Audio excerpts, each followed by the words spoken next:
why can't you bench press 315 pounds? My name is Joseph Lucero, and in this video today, we're going to take an elaborate approach on discussing why you might struggle with 315 pounds and how to hit that milestone. So I know that maybe your goal isn't 315. Most people, they think about that. They're thinking, benching 3 plates on each side in pounds. Some people might think about 315 like 225, benching 2 plates. But I guess we can really summarize this video as how can I bench press more weight? In particular, the milestone of 315, which would allude to being a bigger, more dominant force, or maybe to you, if you're a smaller size, 225 is your 315. But nonetheless, let's get straight to it. So the reason why you can't bench press 315 is for a few reasons, and we'll go in order. And what's great about this video is we're going to actually give you an action plan. So don't think we're just going to do basic jargon and just say, hey, you just got to believe in yourself. No, I hate videos like that. It's not applicable, and it just kind of pisses me off. So I would prefer if we kind of get into it and to give you all the support you need with this topic. So I do have notes. I will look this direction, so don't make fun of me in the comments. But the big reason why people can't bench press 315 or 225, if that's your focus, is you're not big enough. Now, I know, I posted something like this on social media before, and a lot of people were giving me comments saying, well, I benched 315 and I weigh 150 or 160 or whatever. Well, you know what? Congratulations. That's a huge milestone. To double your body weight on bench press is huge. But taking a step back to what I mentioned earlier, you might not have enough muscle. That is a reference to the general population. So if you're sitting there right now, and my oldest son, he's 19, he weighs about 165, 170. He kind of mentions to me he wants to bench more. And I tell him that, hey, if you want to creep up to the 300-pound bench press, you're going to want to gain more weight. Now, it doesn't have to be unhealthy. You just got to gain more weight, and that can also include building more muscle. And you might lack muscle in a certain area that you need more for the bench press, and that's your back. So mistake number one, people will not be big enough of a size. And if you want to gain more size, it could be because you have a flat back, which is another mistake lifters have when they want to bench press 315. You got to have a big back. Now, having a big back doesn't mean having a wide back. Having a wide back is a great aesthetic. Yes. Does it have purpose? Not really. But does it look cool? Absolutely. You want to have a thick back. So you want to make sure that, your chest is full, but your back is also big too. Some people have a flat, more rounded shoulder situation going on, so their back is flat. They don't have enough muscles to anchor their muscles back. That's a big problem for the bench press, because with most movements, especially in strength, besides the deadlift, there's 2 phases, the stretching phase and the shortening phase. Now with the bench press, when you come down, that's the stretching phase for the chest, for the triceps, for the anterior deltoid. But what assists the stretch of those muscles is the shortening of the back muscles. So your back muscles would be the trapezius muscle, which covers a lot of your back. Your traps are the upper, the middle, and the lower trap, so it covers a lot, right? You got your traps, you got your rhomboids, you also have the rear deltoids. All those muscles oppose the pressing action. So as you come down to bench press, if your back's not strong enough, it can't help control the deceleration of the press, and that means you're going to have a lackluster press and you won't bench press 315. So just to review so far, you might not be big enough, so you want to train your back, which is the other mistake people make. And that also leads me to another muscle group that you need to train to help you gain size to be a bigger bench presser, and that's the arms. So opposing your tricep is your bicep. If you come down and load your press and your biceps aren't strong enough, that's going to cause a weakness in the flexion of that elbow joint, which won't allow you to thrive and to be a dominant force with the bench press. So not being big enough, especially in the back and the arms, are huge problems when it comes to the bench press, and you got to fix those. So as much as you press, you should probably pull. And if you think about it, the anatomy of the bench press If you're pressing this way, you're going to want to pull this way. So cable pull downs, yes, are helpful. They're still going to grow your posterior anatomy, but the laws of specificity would probably imply that if you're going to do this action, you should train this action as well. So far we talked about not being big enough. You're also, not training your back. Now, another problem we have with the bench press is you're treating it like it's just a chest exercise. The bench press is a full body affair. Now, if you are person A and you say, hey, I bench press to get bigger, then cool, it's a chest exercise. You can isolate yourself. You can take away the leg drive, the arch, all that stuff, and just press to grow your pecs.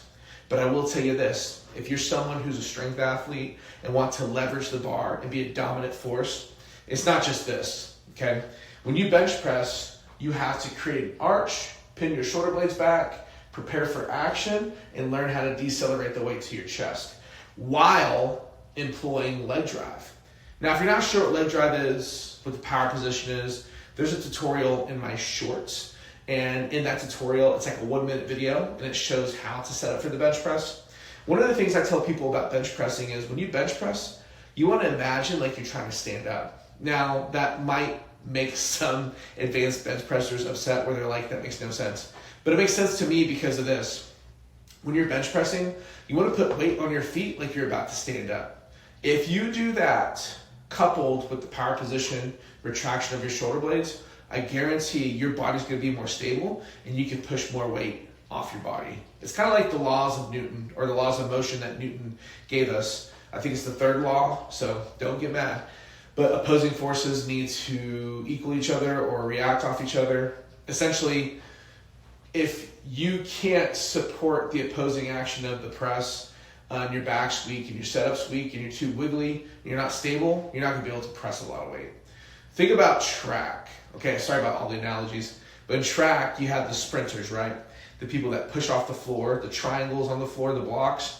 If the blocks aren't set up correctly and they can't push off very well, they're going to be slow and have a bad start. It's the same thing with your body for the bench press. You have to have a good setup, a motionless setup, a strong setup with a bigger anatomy to make you a much more dominant force. Now, I know I keep telling you general information, but don't worry, here in a minute, I'm going to give you the exact details on how to fix your press with applicable programming. But another problem that people have with the bench press is they just avoid heavy weight. They get scared, and that just can't work.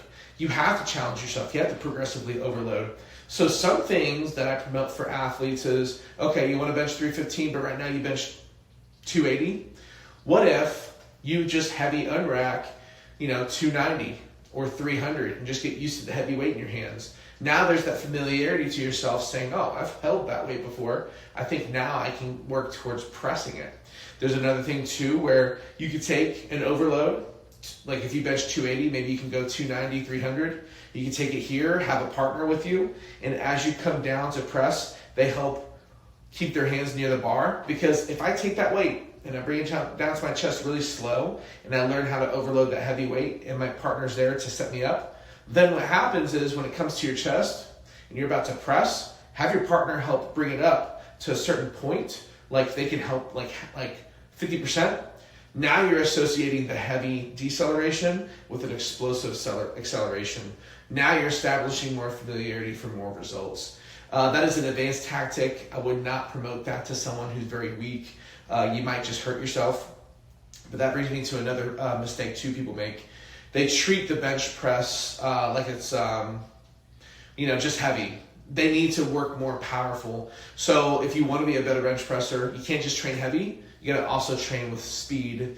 So if you want to make it simple, most bench pressers should probably train twice a week, where one day is heavy, like efforts, bench pressing 5 reps, then taking a percentage to failure, then doing their accessories. But then the second day of the week when they bench press, they should take a percentage of their heavy weight and just do that for speed. So they shouldn't hit failure in the sense of like it being heavy or fatiguing. It should just be learning how to be explosive off your chest to be a much more dominant force. So that should be another rule as well. So to review, you're not big enough, and maybe you're not big enough in your back and in your arms to support the weight.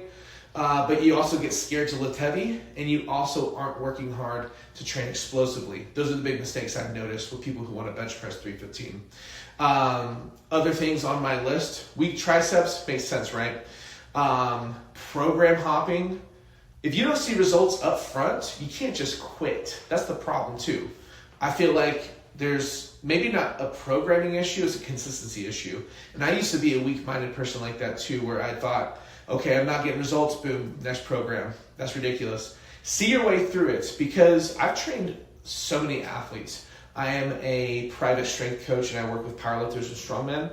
And I'll tell you this, sometimes up front, the results aren't as interesting, but it ramps up with time. You gotta just see how it goes. Because what if you go here, traject linear, and then boom, exponentially you grow at the end because you drop volume and you're working more specific movements. You got to see your way through it. So don't make that mistake like other people have. Another issue is poor recovery. You don't want to do always heavy. You want to also, like I said, train light too and explosive. That can help expedite the recovery. And then let's see, not benching enough. Benching too much. Sorry, I got distracted. Another issue I see is people don't bench enough. They bench 1 day a week. You should probably bench 2 times a week. I would never really promote benching 3 days a week. But if you do want to press 3 days a week, maybe you go from a different position to work on different muscle groups to grow your bench press. That's another option too. Now let's just get down to the whole, how do I take action now? Because a lot of you guys are probably hearing good information, but how do you make sense of it? How do you put action to it? What's interesting about this video is below in the description, there's a link to actually download my ebook on bench press. It's called The Bench Press Bully. It's very short, 40-ish pages, but what's cool about it is it's free and it actually gives you a program in there to work on your bench press. And that's going to be the applicable piece. So instead of me sitting here telling you, okay, day 1, you're going to do this, day 2, you're going to do this, day 3, do this, just use that book as a guide, and then that could be the resource you use to help you perform better. You can print it, you can have it on your phone, do little notes on whatever app you want to use, but I would definitely recommend that being the piece of applicable information to make you a better bench presser. And I'm very certain that you're going to hit some big goals with it. Will you bench 315? Just depends. Will you be big enough? Will you gain size in your back and your arms? Will you learn how to train heavy and explosively? All of these things are inside that ebook that'll help you be a better bench presser immediately. So again, my name is Joseph Lucero. I'm with Harvesting Strength. I own the business. I'm the online strength coach, predominantly in the powerlifting and strongman community. If you want to learn more, check out my website. Look at the comment or the description below to get the ebook, and then you can also read the blog about this topic as well if you want to learn more about that too. So hopefully this worked out for you. Hopefully you enjoyed the video. Subscribe, like the video, leave a comment, subscribe, and hopefully we'll catch you next time.